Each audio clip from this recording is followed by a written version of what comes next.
अस्सलाम वालेकुम। मेरा नाम डॉक्टर फवाद शहजाद वरैच है और मैं आपको ये बताना चाहता हूँ कि जो शुगर के पेशेंट्स अक्सर आके कंप्लेन करते हैं कि डॉक्टर साहब मेरे कंधों में खिंचाव रहता है बहुत ज़्यादा, ऐसे लगता है जैसे कंधे जकड़े हुए हैं।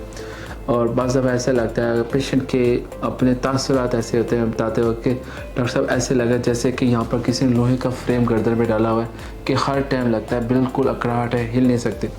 क्या ये शुगर की वजह से? देखें, ये बेशुमार वजह है इसकी हो सकती है, मगर sugar is one of them.